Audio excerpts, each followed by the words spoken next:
دووبارە سڵاوتان لێبێت لە ستۆدیۆی کراوەمان لە یەکەمین و گەورەترین پێشانگای تەندروستی نێودەوڵەتی کە لە شاری هەولێر بەڕێوە دەچێت. ئەمڕۆ کۆتا ڕۆژە ڕۆژی چوارەمە لە چالاکیەکانی ئەم پێشانگایە. ئەم پێشانگایە هەروەکو پێشتریش باسمان کرد لە ڕووی ئابووری، لە ڕووی ئابووری تەندروستیەوە، لە ڕووی بازرگانی تەندروستیەوە شێوازێکی دیکەی پیشانی سەردانکەرانیدا، بەڵام لە ڕووی زانستیشەوە پزیشکان و هەروەها ئەوانەی کە بەلایەنەوە گرنگە لە پاشە ڕۆژی تەندروستی لە کوردستان و عێراق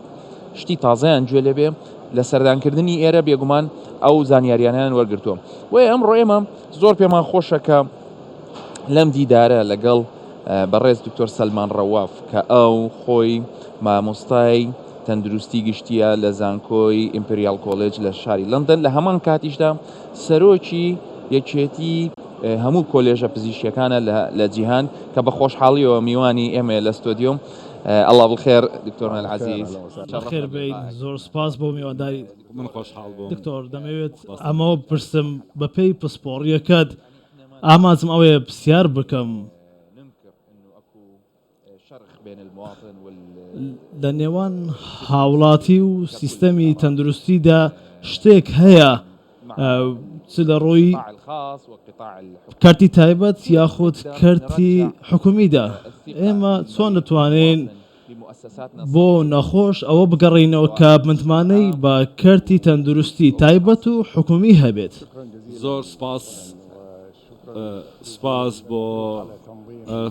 پیرۆزبایتان لێکەم بۆ ڕێخستنی ئەم پێشانگانایەبە لە هەولێر ئەو شارە عێراقێنایەبە. لە ڕاستیە پرسیارەکە زۆر گرنگ بوو کە جەنابەت کردت، لەبەرەوەی گرنگترین شت لە کارتی تەندروستیدا سەرکەوتنیەتی لە خزمەتکردنی هاوڵاتیاندا، هەروەها دروستکردنی متمانای هاوڵاتیان بە کارتی تەندروستی بەشێکی گرنگە لە سەرکەوتنی ئەم سیستەمەدا. دەبینین لە وڵاتە پێشکەوتەکاندا هەمیشە ئەو کارتە متمانەی هاوڵاتیان بەدەست دێنێت، بۆیە متمانەی هاوڵاتیان بە کارتی تەندروستی بەشێکی زۆر گەورەیە لە چارەسەر و لە ڕاستیە ڕێگریکردن لە نەخۆشیەکان و تێکاڵی ئەو بەشە بچووکانەی گەورەکانی کارتی تەندروستیدا هەیە. بۆیە نەمانی متمانە لە نێوان هاوڵاتیان و کارتی تەندروستیدا واتە کێشەیەک دروست دەکات لە کارتی تەندروستیدا. و ئایا هیچ ڕێگایەک هەیە بە تایبەتی ڕێگایەک هەبێت و خێرا بێت بۆ ئەوەی دەست پێ بکەین کار لەسەر ئەو متمانێ بکەین لە نێوان هاوڵاتی و کارتی تەندروستیدا، وەکو ئەوەی کە بەڕێزت باست کرد کە چەند گرنگە بوونی متمانە لە نێوان هاوڵاتی و کارتی تەندروستی هەبێت بە تایبەتی لە ڕووی چارەسەرەوە. یەکەم شت یەکێک لە گرنگترین ئەو شتانەی کە هەیە لە ڕاستیدا بەرزکردنەوەی متمانەی نێوان هاوڵاتیان و کارتی تەندروستیە. ئەویش بابەتی ئیداردانە، حکوم دەرە بریتە لە یاساکان و ڕێنمایەکان و شێوازی ئەنجامدانی کارەکان لە کارتی تەندروستیدا. زۆر بەداخەوە لە هەندێک لە سیستەمەکاندا لە نێویاندا لە وڵاتی ئێمە عێراق دەبینین کاری ڕێخستن تەواو نییە، دەبینین هەندێک تەسەڕفات دەبینین و هەندێک نمونەشت بۆ دێنمەوە. بۆ نمونە لە عێراق 15,000 نۆرینگەی مۆڵەت پێدراو هەیە لە باشوور و باکووری وڵات، دەبینین 13,000یش مۆڵەتیان نییە. زۆر کار هەیە، زۆر ممارەسە هەیە، زۆر دوورن لە بابەتی پزیشکیە لەوانە جوانکاریەکان و ئەوانە پەیوەندیدارن بە تەندروستیەوە بە پزیشکیەوە، بەڵام مۆڵەتیان نییە. بە کۆمەڵێک کەسەوە بەسراون بەسخوا دەزانێ پاشخانیان چۆنە. بۆیە ئەم بەڕێوە بردنە گرنگترین شتە لەوانە چاودێری پزیشکیەکان، هەروەها تۆمارکردنیان، تۆمارکردنی نەخۆشەکان، لێ پێچینەوە لە ئەوانەی هەموو ئەمانە کە لە بەرژەوەندی وڵات و هاوڵاتیانیشە، چونکە بەڕێزت دەزانی زانی کاتێک بواری پزیشکی واتە ڕێخستن کاری ڕێخستنی پێویستە و پێویستە کۆنترۆل بکرێ دەبین کوردستان چۆنە لە ڕۆ من گومانم نییە لەوەی کە هەمووانێ ڕاهێنراون گەشتونەتە ئاستێکی زانستی تەواو بەڵام هەر کاتێک مرۆڤێک بە هەر شێوەیەک بێت ئاستی توانا و زانستەکەی سیستەمی ڕێخستن بەشێکە لە دەوڵات جا لە کەرتی تایبەت بێ یان گشتی بابەتەکەی تر نرخەکانە دەمەوێت بڵێم لە ڕاستیە ڕێخستنی نرخەکان لە ناوەوەی کەرتی تەندروستی ئەهلیان حکومی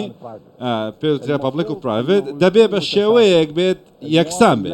یا هاوسنگ بێ و هاوڵاتی هەست بەوە نەکاکە خزمەتگوزاری تەندروستیەکان کە لەلایەن دەوڵەتەوە پێشش دەکردن بۆ نمونە عێراق بە خۆڕاییە و منیش لە عێراقدا دەڵێم مافی هەموو هاوڵاتیەکە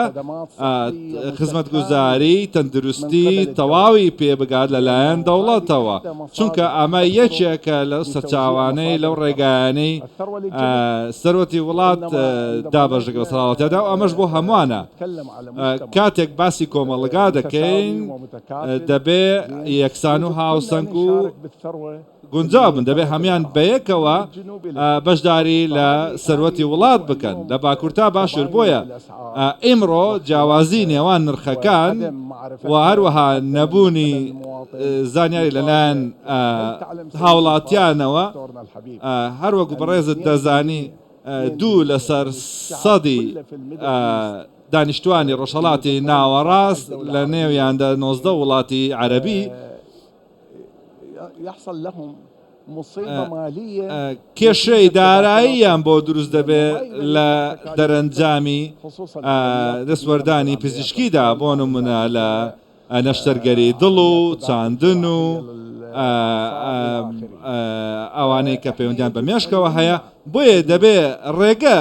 لە دروستبوونی ئەم جۆرە کێشانە بگرین لە سیستەمی تەندروستیدا خاڵی سێم و کۆتاییش ڕێخستنی خزمەتگوزاریەکانە بەداخەوە لە کارتی تەندروستیدا بەداخەوە کاتەکەمان کەمە دەمەوێت زۆر سپاس بۆ تۆ دکتۆر سەلمان لە کاتی جیاوازە ئێوادارین کە لەگەڵ تۆ چاوپێکەوتن ئەنجام دەین بە تایبەتی لەسەر ئەم وارە هەستیارانەدا زۆر سپاس بۆ تۆ بەڕێز دکتۆر بە هیوای سەرکەوتن بۆ بۆ کەناڵەکەتان لەم بەشەی دیدارەمان دەکە باسمان لەسەر چۆنیەتی ئاشتکردنەوەی نەخۆش و هاوڵاتیان بە سیستمە تەندروستیەکان لە کوردستان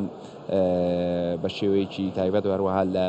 عێراق گرنگترین ئەو خاڵانەی کە دکتۆر سەلمان باسی کرد بۆ ئەوەی خۆشەویستمان خستە ڕوو بەو هیواین کە ئیشەڵا لە داهاتوو کاری جدی لەسەر بکرێت.